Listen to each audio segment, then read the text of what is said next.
for some reason, but welcome to another episode of Beyond the Black Rims. I'm Mars Girl. I'm Josh Knight the First. This is Season 6, Episode 6. Or Episode 124 if you're counting. Deadpool has made a very character-appropriate appearance, I suppose. Oh, yeah, there he is. I'm gonna say it's character-appropriate. Yeah. Even though it actually is not supposed to be there just yet. But if you already read what's up, or on Twitter anyway...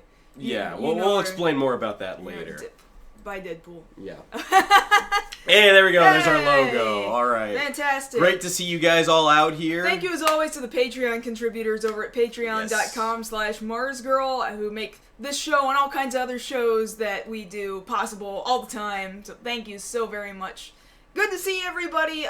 We have been off for a week. Yes. We were at MagFest this past week. Which was great. It's always amazing Yes. time over at MagFest. If you've never been to MagFest, God, I hope you get to MagFest next year because it's just...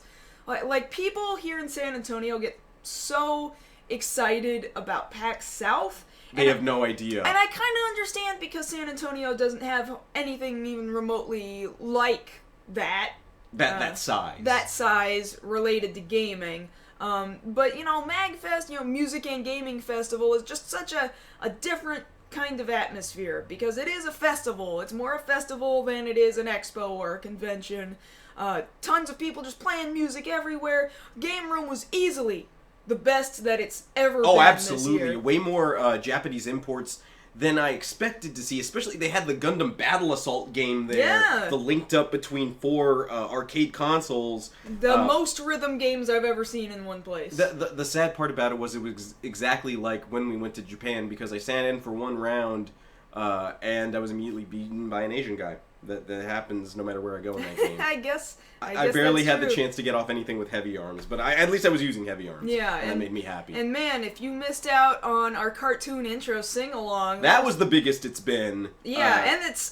gosh... It's only the second year. I love our Nerf war, but man, there is some kind of inner joy that I get, because when we're doing these cartoon intro sing-alongs, like, so many people are just so genuinely, purely happy.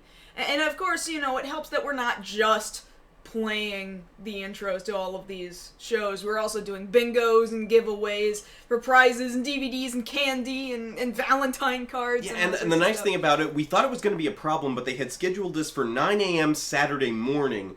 And at first we thought to ourselves, man, nobody's going to wake up that early. It's a convention. No. Yeah. But then the way a lot of people thought of it, and even more than we thought, came to this conclusion, is that, then it's like Saturday morning cartoons. I'll totally come out there. Yeah, we offered cereal, and we tried to get the milk, and then the milk kind of didn't happen. The Fire Nation stole all the milk. There was milk, and then the Fire Nation attacked the local CVS. There was nothing we could do about it. But people came out, and people were just so... Like, every time a new cartoon intro came up, everyone was just... Wah! So excited that this was a thing.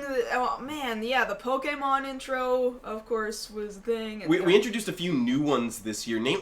People got down to Kim Possible. Like, I knew there were fans, but I didn't know there were fans. Kim Possible, I was just surprised. I think the majority of our audience were adult male, and a good hunk were female, but man, all of these adult men getting down to Kim Possible, Card Captors, and Gem blew my mind. Like, our event crossed so many barriers of age, ethnicity, and gender.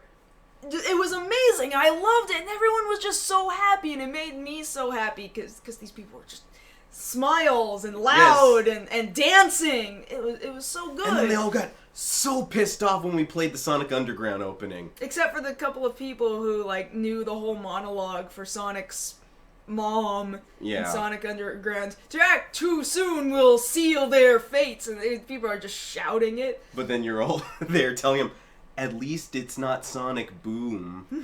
Yeah. Which is true, it's not. It's not. Mm-hmm. But it was good to have all the people out there. Hopefully, next year, we'll be back. Hopefully you guys will be there too, be able to see us in person. Actually, after this, you are going to go to another convention next month. Yes, going to Madicon. That's March 11th through 13th. I'm really happy to be able to talk about that. We just ended up signing all the paperwork to make that happen. So excited. We did that over this past week, actually, over at MagFest. And so I do believe, to the best of my knowledge, I'm doing the cartoon intro sing-along there. It's in Virginia, so I don't know how many of you guys are anywhere or even remotely near Virginia, but look up Madicon, and I do believe it's madicon.com. If it's not, it's a .org. You're gonna be tweeting about that. Yeah, I've tweeted about it already. I'll tweet about it again. So we're doing more fun stuff at another event. I can't wait to take this thing around to other different cons and stuff. It's gonna be good.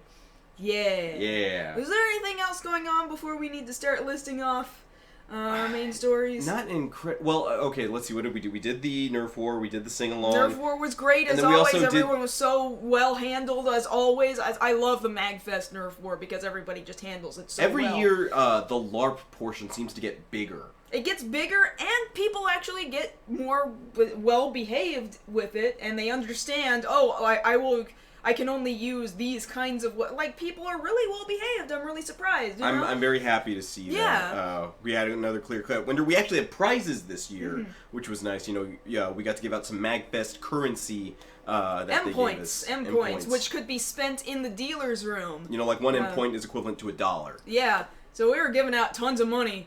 Yes. We gave away a lot of money, essentially, yeah. But yes, it was also good to see a lot of people and a lot of other... producers that we hardly get to see during the year. It's great fun. Yes. I spent some time at the Screenwave party. That was pretty cool. Yes. I got to meet the Kazood guy. It's Tsukoji. Yeah, it's Koji who shook his hand because I was like, "Are you street passing with your 3DS right now? Because I've only seen one French guy, and I'm seeing this guy who's got a baguette on his head, and he's like, oh no, that's not me." And I was like, "All right, I have no idea who else." So there were two people from France. So there was somebody else from France, and I don't know who it was other than Tsukoji. Yes, we also played a little bit of Quiplash with some other people later on in the That'll evening. make it onto the internet later. Yes. Eventually. We'll definitely tell you guys when that happens. Nobody knew about my Quiplash prowess, but they know now. Yes, so those were some of the biggest things that have happened this past week since we did not see you guys, and I suppose we should actually, get back to work now, right? Yes. Okay. So our first story for the evening... What? I just blanked. What? Why are you so upset? Like, you got... That's the part I forgot to write in. No, okay, our first story of the evening... Our first story of the evening apparently is the Super Bowl. No, that was last week. Our first story of the evening actually has to do with Deadpool. A lot of people have gotten to see the movie now, but the interesting thing having to do it, other than it being the largest box office rated R comic book movie, is the effect it seems to be having on other studios. So a lot of other studios have been coming out and saying, and in numerous amounts, I think we're going to make everything rated R now. Everything's going to go rated R. So we'll discuss definitely how that is affecting these other studios and how we should be reacting to that. Secondly, there's one story that's brand new, and the other part of it I'm kind of parlaying into it because it's not as new, but still kind of freaky. Science is trying to have us killed, especially with robots. Most especially with robots. Some dinosaurs. It's not quite as new of a story, but it did come across my feed this past week. But man, Boston Dynamics came up with a brand new robot that's going to kill everybody. Right now it has no emotions, but it might one day, and we're all going to die. So I just need to warn you guys, that's what that news story is about, and we're all going to die. Yeah, we're probably going to die. And then the third story, which is probably the major story of the week, a lot of you guys have been tweeting this at us, also on your most recent video about a very closely related subject. So Team 4-Star, of course, are most famous for their Dragon Ball Z abridged series, had a couple of problems with YouTube this week. Not their first time, but it was a really big deal, especially with the current YouTube environment. That's a really big deal. I only want to elaborate on the entirety of the idea so much since I did already make a video about this just the other day. But let's specifically talk about Team 4-Star and then kind of parlay it into some we'll kind directions, of tie it back to all the other things that have been going on this week. But those are going to be our top 3 stories for the evening. But before that, follow-ups! Alright, I love follow-ups. I really do. Okay, I'm glad somebody does. I know. Tell me about it, Josh. Alright, I'm going to give you 3 guesses. What's the first story? I don't know, Josh. Is it not quite Justice League? Yeah, it is! There it is! Not quite Justice League. Alright, here we go. When is it not quite Justice League, Josh? Well, we're gonna just have to deal with this for another a little over 20. Well, actually, we're a month out from today. A month from today is when the movie debuts. Well, dang. Yes. Well, let's hurry up and get over it. What's going on with them now? Okay, so we have an official number on the runtime for the movie. It's clocking in at 2 hours 31 minutes. Good lord! It's 10 minutes longer than Man of Steel was. Ah, this is gonna be miserable. I do not want this. I don't want to sit through that whole thing. We're gonna have to. Quite frankly, I would sooner put up with only 90 minutes. Like, can we cut an hour off of that, please? Like, an hour. I'm serious. I do not want to. Can we cut an hour off of that? No, because they're gonna make us deal with all of Clarkman and Batman's angst. We're gonna have to do that. Not interested. In addition to that, if you're actually interested in going to see the movie, as of Monday, that is when pre-sale tickets will go on sale at most major retailers. Okay. Monday the 29th. And we'll have more on Not Quite Justice League, just in some other commentary and another news story later. Yes. And the other major thing with that is we got a picture from Zack Snyder's Twitter actually dealing with the Justice League movie.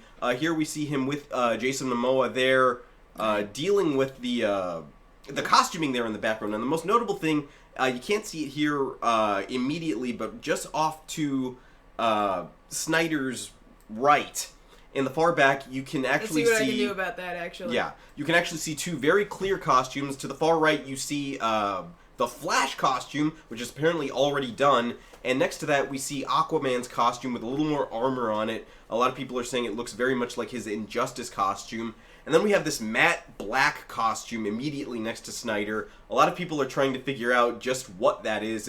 If this is a new bat suit, could this be Green Lantern, or perhaps even Nightwing? I'm going to say actually none of the above. If I had to take a stab in the dark, I'd say it was... Alright, I get it. You're making faces. Get rid of it. Okay, thank you. I'd say more likely it was Green Lantern. Otherwise, your guess is as good as mine right now. But they are doing a lot of that. They also have a small picture there in the corner of Aquaman's wife, Mira. And that's as much as we know right now. Oh boy. Yes.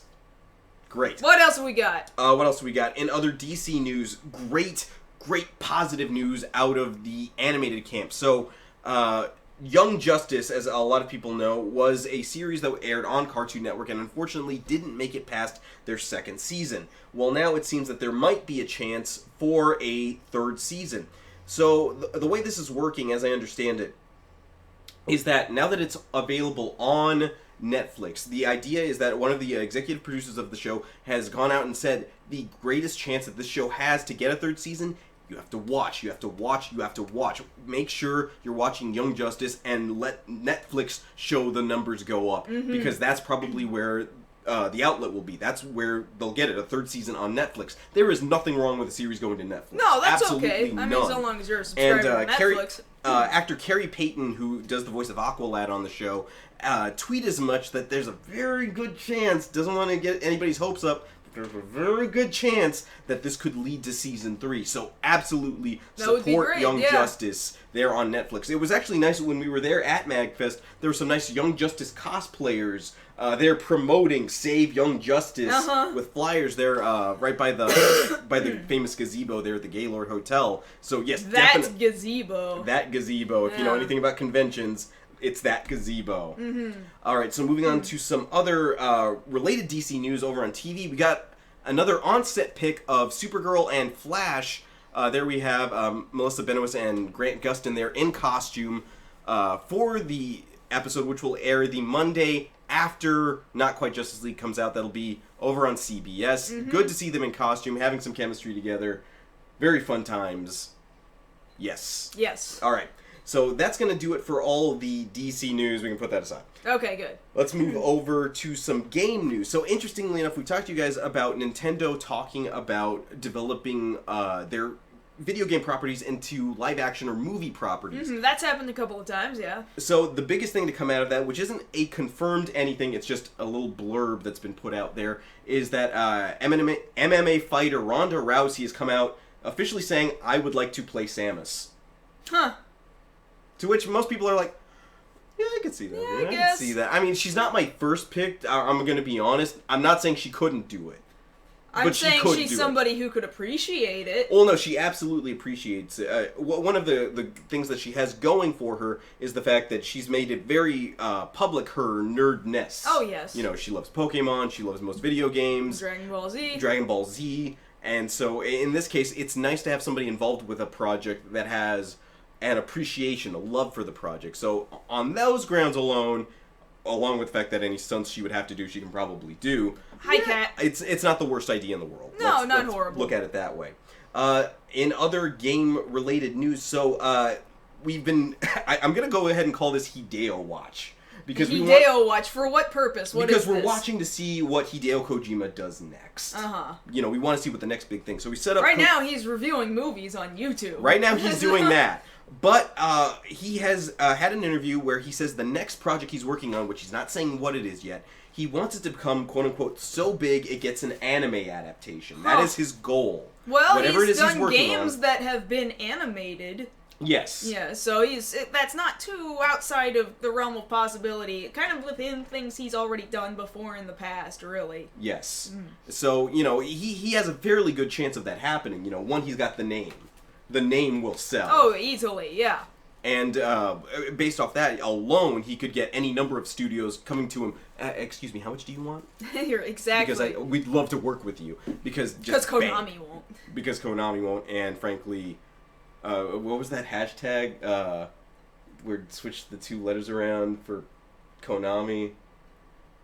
Cuckphonami? Yeah, I think that was it. I don't know. I don't think that's a hashtag that's going around so it much as just... It was. Not so much as just capitalizing the K in the middle of Konami. Well, maybe that was it too. Either way, I think Konami knows what they can go do. Okay, so moving on to some Marvel news now.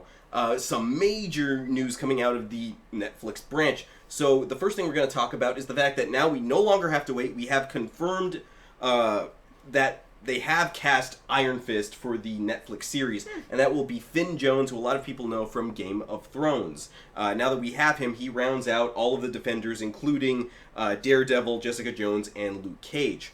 And a related story, which is interesting to see, a lot of people were under the impression that since the Punisher is going to be included in this next season of Daredevil, that he himself would get a spin-off series. That is not the case. The executive producers have said, basically, where'd you guys get that idea? We never confirmed that. No, he's not getting one. Mm-hmm. No, I mean, maybe later, but no.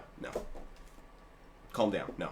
Yeah, this is not my expertise, and I'm not excited about those things, but I'm sure somebody would get excited about those things. Well, no, a lot of people were looking forward to it. I'm just appreciating the fact that they're keeping to what they said they were going to start out to do, because I could see them very easily having given the Punisher his own series. Mm-hmm. But, you know, good on them. We have casting for Iron Fist. In addition to that, of course, going back to Daredevil, we're just a few weeks out from the debut of Season 2. We've got 2 new trailers, both featuring both the Punisher and Elektra. The series is looking very intense. They're taking it to a darker place, they say. And if it's anything like how they handled Season 1, it's going to be brilliant. Very much looking forward to that coming in March. We also have some Civil War news. 2 things, really. We have our first look at T'Challa, the Black Panther, out of suit there on set, and we got that picture. Do we? Yes. We got, I guess it's this? Yes, right there we have Chadwick Boseman there alongside Chris Evans and Anthony Mackie there on the set. In addition to that picture, we also have... Because let me actually, if I can, bigify this picture. Can you? Yeah, there you go. There you have Chadwick Boseman there, wearing some tribal jewelry there around his neck. Good to see him there. We've been waiting to see what he looks like out of costume. Mm-hmm. Nice to see that now. Whee! All right, let me get rid of that. And then, just for the pure sake of scaring you, we have Why do you do this to me all the time? We have the Hot Toys I hate this thing. of Captain America. Now look at the design. No. Look how close it is to Chris Evans' jaw here. No! Don't look how close it's scary. These things are the scariest thing. But they're so good. Look at that. That is a person, Josh. That is not plastic. That is plastic. No. No, this is ridiculous. I refused. No. I am horrified. What is he, like $200? He'll be like 100, something like that, at least. No. This is slave trade because that is a human being. Slave trade. Okay, fine. Wrong. We'll Why make do you sure do this? we'll make sure to tell Hot Toys to stop with the It's slave. too perfect, which I'm sure is great for somebody, but no, this is terrifying. Stop this madness. All right. We'll get rid of the madness. All right, let's move on to some Tokusatsu news. Okay. So, Bandai's Complete Selection Modification is deciding to reissue the Kamen Rider Faiz belt, the Faiz Driver. And we have our first look at that. We do? Yes. I think I saved it as like belt or something. There it is. Yes, there we have it. Your newly revamped, designed for an adult collector Faiz belt, which is going to retail for about $300 American. Good That Lord, sounds 300. about right. Now, this isn't the first time they've released the Faiz belt. The last time they did, they had it with die-cast parts, and if you can still find that one goes from anywhere from $500 to $1,000 if you find the original printing, the adult-size belt. I don't know that I would call that printing, but Well, I imagine they're using production. production, yeah. They're using some of the same molds. But if you've got the pocket, to add that to your collection, by all means. No. In other news, we have confirmation that both Dobutsu Sentai Zyuohger and Kamen Rider Ghost will have a team-up episode, much like the last couple of heroes in the superhero time block, that is going to air on March 27th. This, of course, will coincide with the release of the Kamen Rider 1, Kamen Rider Ichigo movie, which is coming out around that time. Mm-hmm. In addition to that, we also have our first confirmed look at Ghost's mid-season power-up, Grateful Damashi, which we have a picture of here. I don't know, I saved it something as, like, stupid suit? No, dumb suit. Yeah, dumb suit. Dumb suit. So, if you guys take a look at this, a lot of people were saying, without giving away anything, it looks a lot like Ultimate Kuga, and I don't really think that's the case. Really, if anything, based off the plating, he's got all the 15 different heroic icons all over his body. It's really a lot closer to Blade's King form. Either way, he still looks like a ripoff of somebody. He very much looks highly influenced by a previous writer. Mm-hmm. Also, because of the flipping around of the eyes, now that we have given him compound eyes in this form, he looks more like Forze. I guess. In the face.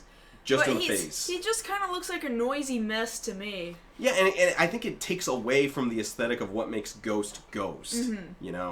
So I'm not exactly as happy with it as some people might be. Nah, no, he's too noisy. Yes. He's too noisy without making any noise. Right. No, thank you. And the last follow-up we have, which is a good bit of positive news, Pacific Rim 2 lives. Yeah. And Pacific Rim 2 lives because they have brought on Daredevil Season 1 showrunner Stephen DeKnight as the director. Now, that does not mean Guillermo del Toro is not involved. He is still, by his own admittance, heavily involved with the creation of the script. I'm really glad to hear that. Yeah, that's I'm very good very to hear that. They've moved over studios to Universal Pictures, not Legendary and WB, but I can live with that. It's still gonna happen. We can still cancel the apocalypse. Hell yeah. Cancel it twice. We're gonna cancel it twice. Twice. We're gonna cancel that mofo twice, people.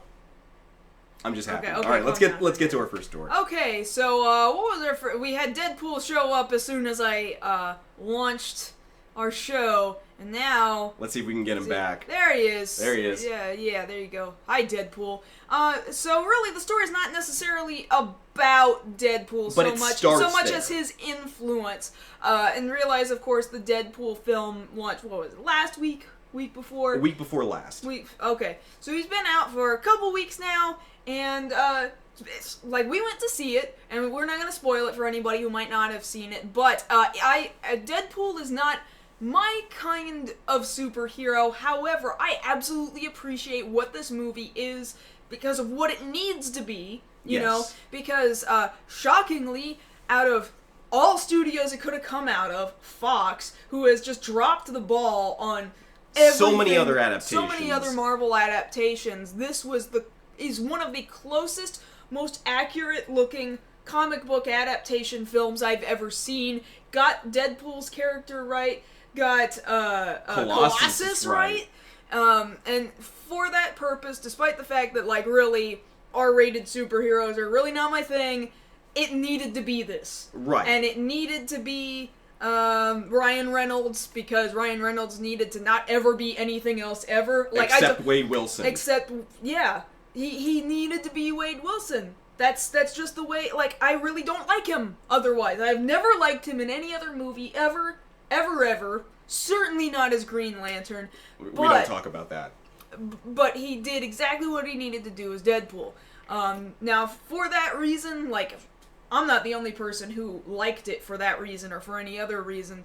Everybody likes this movie. Like, how much has Deadpool made? Currently, it has made $423 million. That is super impressive. Very impressive. Now, the thing about it... It beat Star Wars in Russia. Yes. Which might be because, you know... Colossus is Russian. so. Yeah. That might have had something. Entirely possible, yeah. Now, the thing about it is, a lot of people, specifically I believe it was James Gunn, the director of Guardians of the Galaxy, who came out and said, look, we know Deadpool's a success. It's great that it was a success. We needed it to be a success.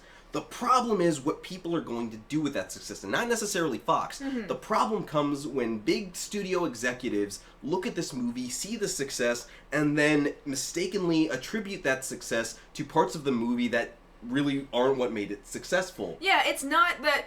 here's where the problem comes in. Now suddenly everybody thinks that it's making bank because it's an R-rated film, which is totally not, I believe, the case. I believe it's as successful as it is because it's absolutely what it needed to be in order to be a Deadpool movie. Right. And that's why it did as well as it did. But studios are getting the wrong idea. They think, oh, everyone just wanted the most violent, dark, and gritty superhero movies all this time, and that's what's going to make money. So it now kind of reinforces that idea that dark and gritty wins. It's like, oh, we knew we were going to get you guys eventually. All right, bring on all the R movie adaptations. Yeah, so which ones are they talking about? So now we're looking at the next, or what's supposedly the last Hugh Jackman Wolverine movie is looking to be an R movie. Now we have word that out of WB, the Death Note American adaptation is going to be an R adaptation. And then relating back to an earlier story, on the Blu-ray release of Not Quite Justice League, Batman v Superman Dawn of Justice, there will be an R cut of the movie. It's not what we were asking for, you know? And I'm sure each of those characters have had dark story. Like, Batman for sure has, like, there's no way you could get away with, say, the Killing Joke and not have it be... That's different, though, because that's a very specific circumstance dealing with the character that goes in that direction. But just having R for the sake of R defeats the purpose. Right. Because the thing that made Daredevil, and, just to reiterate what you said, it's not that it was gritty, it's not that it was violent, it's not that it was sexual, it was the fact that it was true to what the character was. And really, for years in Hollywood, yelling back at them, that's what we've been asking for. Be true to these characters. Right. Because that's the one thing we came out of Man of Steel complaining about. It wasn't true enough to the character. You don't have to make it dark and gritty or relatable. Make it the character we know, the character we recognize. That's what made Ryan Reynolds perfect as Deadpool, because he recognized what Deadpool was. And so for these other movies, do we need a rated R Wolverine movie? I don't think anybody was asking for that. I don't think we need that. No. Do we need a rated R Death Note movie? Not really, because... Like, it covers death, clearly, it's in the name, but all the same, it's not like... It's not gruesome, super... No, it's not a sexual, vicious nothing title like that. And then, of course, for Batman v Superman, specifically between those two characters, why the hell would you need it rated R? It's already bad enough that we've got all the problems we know about, and then you just want to add on top of that... Like what, are we gonna start making Bruce and Clark swear at each other, drop F-bombs at each other, and then start, like... dismembering one another? See, what they're saying is that the cut on the Blu-ray will be rated R due to violence. And the thing about it is, what violence are you talking about? If we're talking about just Batman taking on crooks, it's nothing we haven't seen before, nothing that we can't already see in a PG-13 movie. So what are you going to do to Batman? One, we don't want him killing anybody, but do we want him, like, blatantly showing bone coming out of skin? Is that what we're talking about? Do we want Clark Man snapping more necks? Is that what you're talking about? Because that's completely and utterly out of character for Superman. To begin with, and then to push that even further means you're getting it wrong. And yeah, some people are bringing up like Suicide Squad. They could have done that. If I imagine they're over there thinking, man, if we waited a little longer, we could have made an Suicide Squad movie, which would have been even more terrible, I imagine. You think? Because I almost think that Suicide Squad is the only one out of all of those that could have possibly pushed an R rating, because at least they are villains. Yeah, and that's why I'm saying they might be kicking themselves like, man, we could have been in on that. Well, wait. Maybe we can wait and see, because if they can just as soon after I'm assuming they've got their primary cut done. If we're 1 month away from the release, with this much time to go before Suicide Squad comes out in August? Something like that. Yeah. They could still do it. They could still potentially go back and do reshoots. They could reshoot to give it an R rating. That is entirely possible now. I imagine that these studios are so sick in the head with understanding what the audience does or doesn't want that they will entertain the idea of, we can bring them back. We have the money to shoot an R-rated movie. I don't want it. I don't. I don't want it, but the thing is, yeah, I'll say it, stupid people are gonna want an R-rated Suicide Squad movie, and we don't need it. Yeah, because I do know the people out there who are like, oh my god, I just wanted everything to be nitty and gritty because now I'm an adult, and being an adult means that everything has to be hardcore and grimdark, and there has to be blood and F-bombs I know those people. Yeah, we know those people. I know those people exist. I just talked to those people on my Facebook wall just the other day about this upcoming R rating for Batman v Superman on Blu-ray. I'm just like, man, I do not agree with your sentiment here at all. But those people exist. But the thing is, I don't feel like enough of them exist to warrant. Yes, I agree to that. I would totally agree to that. So the thing about it is, like James Gunn said, this is what they're going to do. They're going to mistakenly attribute it to this, and then more and more are going to come out. And the question is, will it work? Because if enough people see it, they'll get the idea that it works, and in a sense it will, but really, it's kind of a form of character assassination, I think. In a way, it can, especially for Superman. Especially for Superman. But it depends, like, who is going to be doing all of the bone breaking and the F-bomb dropping? What character is doing it? That's what I need to know. Like, I don't want to know what other changes they could make to make this even worse. Like, Wonder Woman's going to be the one crushing skulls underneath her giant boots, or Alfred's got some sort of porn dungeon. I don't know what they're going to do to make it... Porn dungeon? I don't know. I'm just saying. What could they possibly... Porn dungeon. Well, they've got room underneath Wayne Manor. I'm just saying. They've got like a T4 line or something. He could do it if he wanted to. I'm just... I don't want to hear... No, now I'm going to hear all the comments on Twitter about Alfred's porn dungeon underneath Wayne Manor. What have I done? You created this monster. I've created this monster. I'm terrible. You did this, you horrid creature. But am I worse than the people who greenlit the rated R I stuff? suppose not. No. Yes, I won that one. This is a bad idea. This whole thing is bad. The whole thing is a bad idea. But thank you, Deadpool, for being exactly what you needed to be. I'm sorry that nobody understood. Yeah, he's just that misunderstood. Hollywood did not understand. Yes. We apologize to you, Deadpool. Can't wait to see your sequel. Very much looking forward to the sequel, actually. Yeah, definitely looking forward. Alright, I guess that's it for this one? Yeah. Alright, so let's move on to our second story about how we're doing our best to make sure every science fiction trope, or specifically 2 major science fiction tropes, become true, and we're all going to die as a result. So I want to introduce you guys to... Look at this robot right here.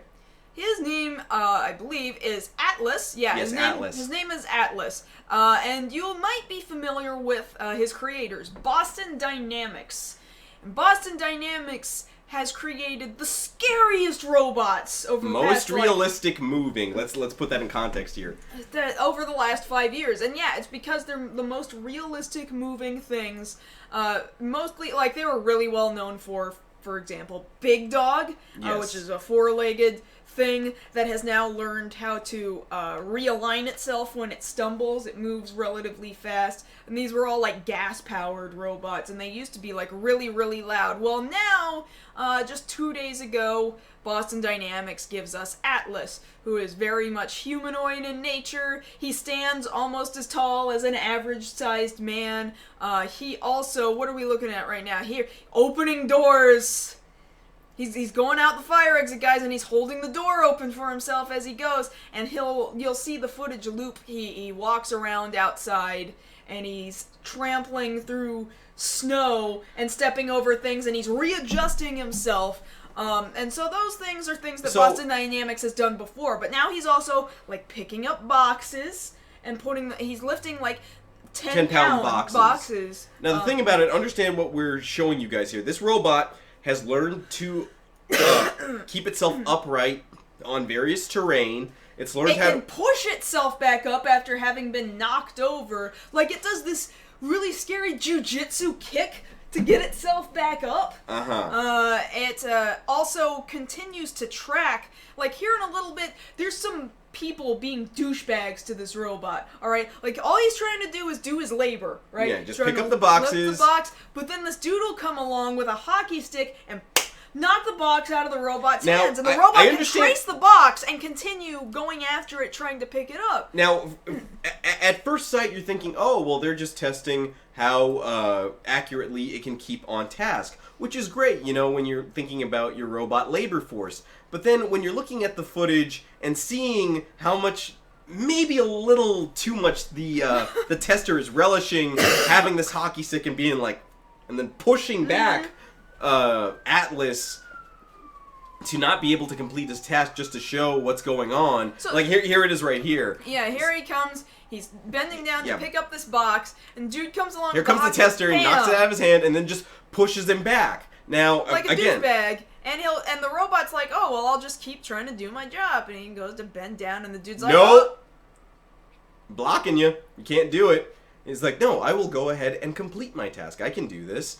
This is what I was programmed for. And then here he comes again with the hockey stick. Nope, denied. And I'm gonna push you back, push it away from you. Nope, keep away. Playing keep away with the robot. And it's just the saddest thing, because right now, the robot has no feelings. Okay? Right now. But the thing is, I know we're constantly and watch him. They push him over, and here in a second he's gonna kick himself back up. Is this the epitome of cyberbullying? Kind of, yes. Because here we're already gonna see we have to invoke the laws of robotics. Asimov's 3 laws. Very, very shortly, because we're just this far away from robots having feelings. And right now, I don't want them to have feelings. No. Right now, I don't. I don't want them to, because they could then decide, well, we're strong enough and we can clearly, you know, they'll fight back. You know, like any normal person would. But as soon as they're given feelings, then I know I have to think, well, I have to think of them like they're a living organism now, with feelings and emotions, and I have to treat them better. But I know that then we'll have an entirely new form of prejudice against the robots, because dudes are kicking them over like this in the stupid video and knocking them away from I'm just saying, when the robot uprising happens, when the robots come, and they come for you, and they will, we get to blame this guy with the hockey stick for starting this. Like, you're the one who had to start crap with the first robot. So, like, basically we need to send that guy to them first. So one of two things needs to happen. Either science needs to stop, which I don't actually see happening. Science is never gonna stop. Or we have to invoke laws of robotics now. We have to already think of these guys as if they have emotions and feelings and that they could fight back. Or we use the rules of escalation and we invent something else to take on the robots, like dinosaurs. Okay, so like let's go to this dinosaur thing, because actually, if I'm to be honest with you, I did find that the dinosaur story that I found, what is it? Is this picture? Yeah, it's that thing. This is probably actually just a creation via Photoshop. This particular picture is probably a rendering. However, within this past year, okay, it's been within this year. This was reported on BBC. Okay, so this is a real thing.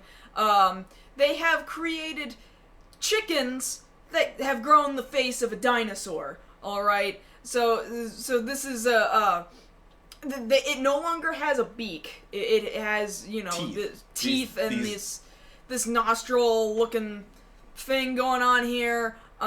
Because they've been able to change the molecular processes that make up chickens. You know, this is a very Jurassic Park set of things that are going on. Yep. So we're talking about robot uprising, and we're talking about we've managed to get these chicken embryos to mutant chicken dinosaurs. Mutant chicken dinosaurs, which, like, the concept is fantastically interesting. Way cool. But let's not kid ourselves, it sounds like the plot of a Sci-Fi Channel movie. Robot uprising versus mutant chicken dinosaur. Kinda, yeah. And they're talking about, if I'm to go back to Boston Dynamics? To Atlas for Yeah. just a second here. Atlas is saying that within the next 10 years, robots are going to wipe out manual labor for humans. There will be no more manual labor jobs for humans, and we're going to rely on Like, 10 robots. years is a really short number. That is It's a really short amount number. of time. I'm only going to be 40, okay? Like, I could still lift a box if I wanted to, and they're telling me that I'm not going to be able to lift boxes anymore. I have to leave that up to the robots.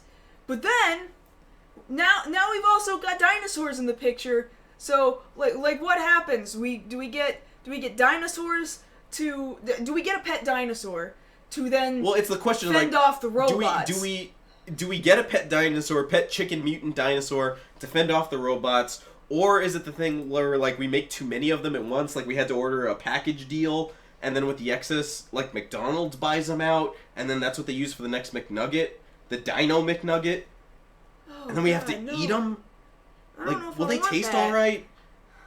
Are they better with honey barbecue sauce or, like, honey mustard? This is not the argument I was planning on having when it came I'm just to saying, this what are we story. gonna do with this stuff? Because this stuff is becoming closer and closer to reality. Like, we have tons and tons of books and movies as to why both of these things are a horrible, horrible product of mankind. There are literally 4 dinosaur movies as to why this is a bad idea. One of these days, the dinosaur chicken is going to get loose, and it's going to start eating things, and people are going to call it the chupacabra, but they're going to be wrong. It's the dinosaur chicken. And then I think the question then devolves to, okay, so which one goes crazy first, and which one do we sick on the other one? Do the robots go crazy first, and then we sick the mutant chicken dinosaurs on them, or do the mutant chicken dinosaurs go crazy and we sick the robots on them? Or, like, I can't help but feel like, one, I feel real sorry for this current robot out of Boston Dynamics, Out of Atlas. because they're just kicking him around, and I'm almost like, nah, dude, fight back. You So, want Atlas to fight I back? want him to fight back against the people who are being douchebags to him, just like I would want any other person who's getting bullied to fight back. Well, see, the thing is, Boston Dynamics on their own, it's all innocuous. But if they work with that Japanese company that taught that robotic arm how to use a sword like a samurai, then we're screwed. Or we get the one, the robot that also now understands how to, answer questions and understands a difference between itself and other robots, because that's... Oh, the one that has individuality. Yeah, it comes closer and closer to these robots having individuality, which then comes closer and closer to being able to understand, have self-awareness. Then you give it that samurai sword, and then you put it onto... Why do I keep forgetting his name? Onto Atlas. Onto Atlas. Then we have a problem. See, if Atlas is roaming the wastelands of the future with a samurai sword, defending us against mutant dinosaur chickens, I'm cool with that. But otherwise... But at the same time, like, again, we need to start invoking laws of robotics, because eventually we're going to get up to robot prejudice, even though the robots did nothing wrong, and it's totally our fault that they're here in this sick, sad, cruel world to begin with, where people are allowed to kick them down and knock their boxes out of their hands when they're just trying to do their jobs. Also, then we have to start paying them a living wage. Robots don't need money. You don't know that? Yeah, I know that. They just need electricity, or we're gonna make them pay... They need to pay for Look, electricity, look. they need to pay for a house. They need those 2 things. Look, bottom line is, when all this stuff happens, we brought it on ourselves. That's exactly what I'm saying. It's our Yeah. own fault. I feel the least remorse for the dinosaurs, because the dinosaurs were meant to go extinct, and here we are playing God. Whereas the robots, again, is us playing God. However, like I just feel sorry for them. They don't even have feelings yet, but I feel sorry for them. We're screwed. We are so screwed. We're screwed. I just wanted to let you guys know That this was a thing. Really, I don't know how to solve the problem. I don't know what we're gonna do about it. I don't know if we're gonna make a novel or a movie out of it and then make millions of dollars. We should keep that in mind. If you guys want to see that, against dinosaur chickens, talk to us in the post show. I just need you guys to know we're all gonna die, and be prepared for it within the next 10 years when robots steal your manual labor jobs. and then you have to go hunt for mutant chicken dinosaurs for sustenance. All right, I'm done with that story. Right. So That's moving on to our last scary stuff. All right, moving on to our last story, which actually is current scary stuff, having to do with Team 4-Star and really relating back to this WTFU, Where's the Fair Use movement. So what you're looking at right now actually just launched today from Team 4-Star's YouTube channel, which is surprising that they were able to do it because just as of yesterday, up to a certain point in yesterday, their YouTube channel was gone. Poof! Like, they have had so many YouTube copyright struggles before in the past, and this was just yet another one. Granted, you could always go over to team4star.com and always see any of their videos over there, and they're partnered with the same channel partnership I'm partnered with actually, with Screenwave Media. So this is one sense where being partnered with a network, while your network doesn't do everything for you, once you start getting into some copyright issues, then you will sometimes contact somebody within your media channel and say, hey, help me out, help me communicate with YouTube to get this taken care of. So what exactly happened with Team 4-Star, alright? So what happened with them was suddenly, out of absolutely nowhere, boom, boom, boom, boom. They have 4 strikes. 4 copyright strikes. Now realize there's a difference between a copyright claim and a copyright strike. Let me start with a copyright claim. A copyright claim is when a company, I'll take for example, with me, I had a whole bunch of Land Before Time movie reviews go up, right? So the distributors of the Land Before Time is NBC Universal. Yeah, Universal. Right. And so they claimed my videos, and said that they belonged to them and that they could then earn ad revenue on it. Or, for example, in the 14th Land Before Time movie, there is a claim on that video for the audio of the song Hit and Run from the Ren and Stimpy soundtrack. And while they did not take my video down, while it does not affect my channel's reputation or standing or anything, it is a claim that they can then use to generate money off of my video because I used a little over 30 seconds of that song. So that's a claim, but a strike is far more damaging. A strike means a video has been pulled or a channel has been reported as otherwise being against YouTube's community guidelines, and it's typically a 3 strikes you're out kind of a system. It's 3 strikes, and then your channel kind of gets removed. It gets deactivated, and typically you can fight that. And having just 1 strike really sucks. Having just 1 strike means that you can't upload past a certain length. 15 minutes. You can't upload past 15 minutes. You can't do live streaming on YouTube. Can't do live streams, and you cannot monetize your videos. And that's just with 1. And that's just with 1. And then it goes up to 3. It goes up to 3, but they got 4. And they got 4, which then YouTube is like, we're not even going to deal with you, and we're not going to listen to you. Just, bam, your channel is just outright gone. So the only way that Team 4-Star was able to get back on their feet was by talking through Screenwave, who again is our channel. We're through them. We're part of the same team. They talk to Screenwave. Screenwave talks to YouTube, and then they had 2 million subscribers. Still have 2 million subscribers, and all of these subscribers and all of these fans made a huge stink at YouTube to kind of pressure YouTube into being like, oh, okay, I guess we made a mistake. Because the thing about it is, at the beginning of their videos, specifically for Dragon Ball Z Abridged, is that they have the disclaimer at the beginning of every video. This is parody. This is not meant for official use. Support the official release. Mm-hmm. They've been very clear about that from the beginning to basically to cover their asses, so which they needed to do. A lot of people thought that this was a Funimation multiple flagging of all of these videos. Since Funimation over here owns the rights to Dragon Ball and Dragon Ball Z. To the distribution and everything. And it is true that Funimation's legal department has a tough time working with them sometimes, but Funimation as a whole really does love Team 4-Star. This was something I heard out of the horse's mouth myself.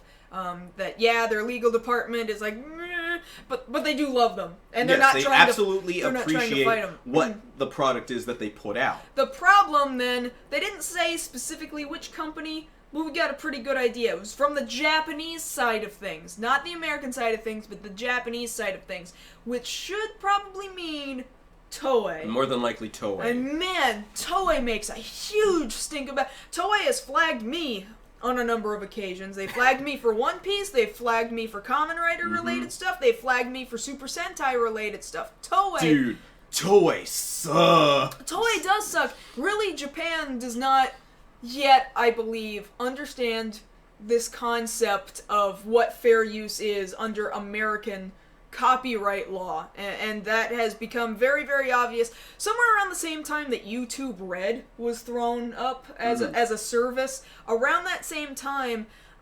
Japanese record labels for music and audio, they just went rampant crazy, flagging 80 bajillion people in all their videos for Japanese music from Japanese record labels, and just all of these videos are just gone or region locked. It's ridiculous. Japan just does not have this same concept of fair use like at all, so you have to fight everything. So I did not want to make this hugely about where's the fair use, but it does kind of parlay into this movement that has gone on, where's the fair use. And I didn't want to talk about my scenario so much in this segment, because I did make a video, and I released it a couple of days ago, but it is kind of, it's a big deal, and we're seeing a lot of really big push right now, and in its own really bizarre sort of way, because Team 4-Star had 2 million subscribers, as weird as this is gonna sound, maybe this was the best thing that could have happened for this movement.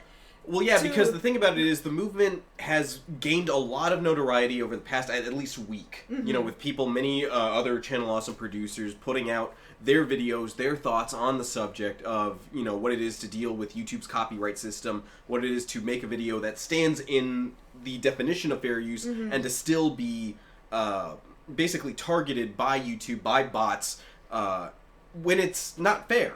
Not fair to the creators of this content when all they're trying to do is just come up a little bit.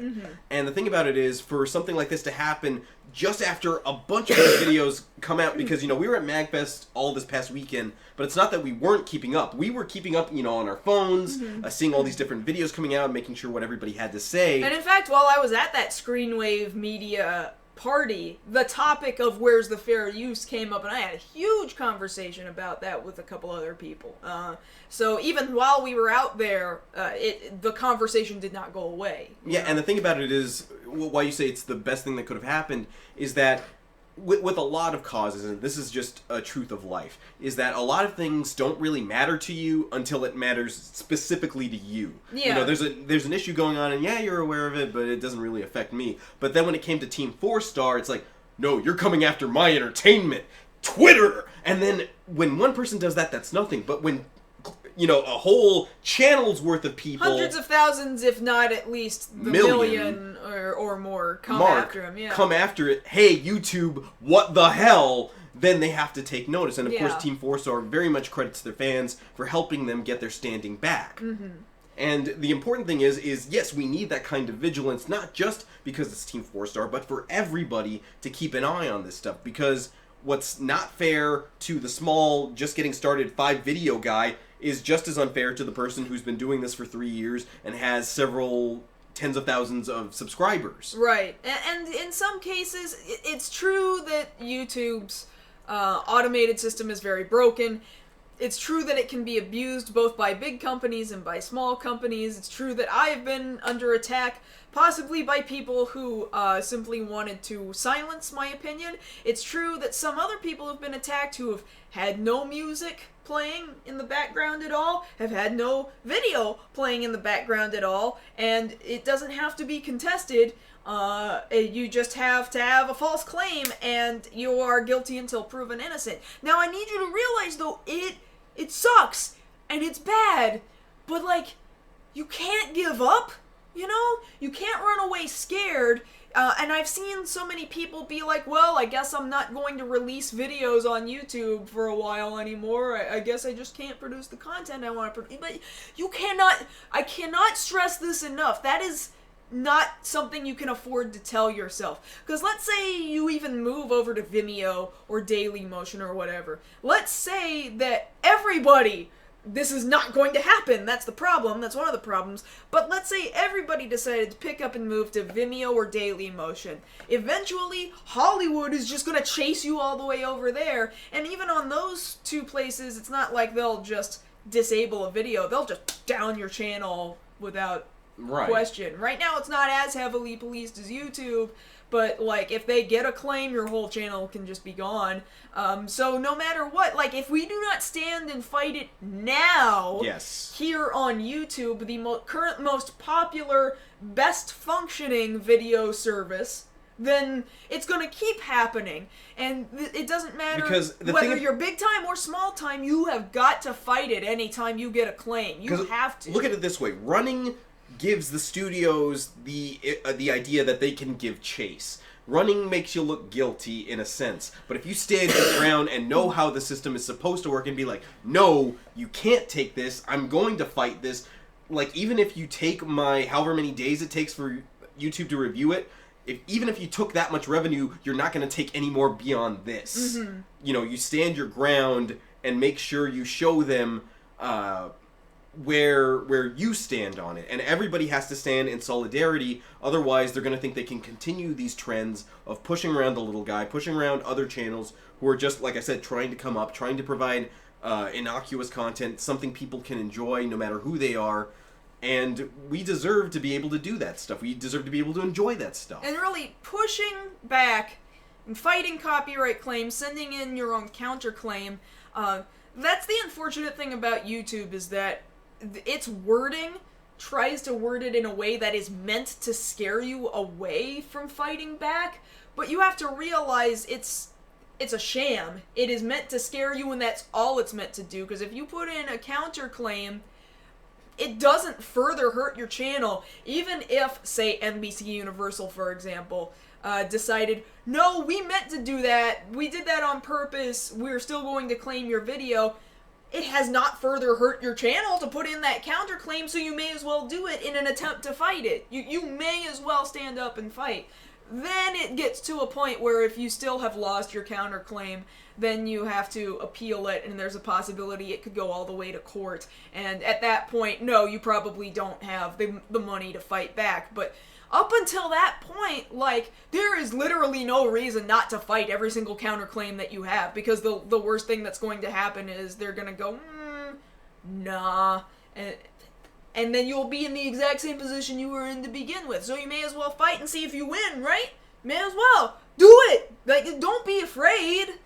I don't know how to stress that any harder, is that we need to not be afraid. Even if you're a small channel right now, you don't have to be scared. You don't have to be scared. Yeah. That is where I'm coming from with this. And Team 4 Star's back. Yeah, so congratulations to Team 4 Star. And they still have some work to do to, I think, bring a couple of videos back online. Right. But, you know, fighting back works. Just don't give up. Because this is the most notable victory we've gotten thus far. Mm-hmm. So the good thing about that is this is an example to other people that you can fight back, you can win, and we should keep the momentum up. Mm-hmm. Exactly.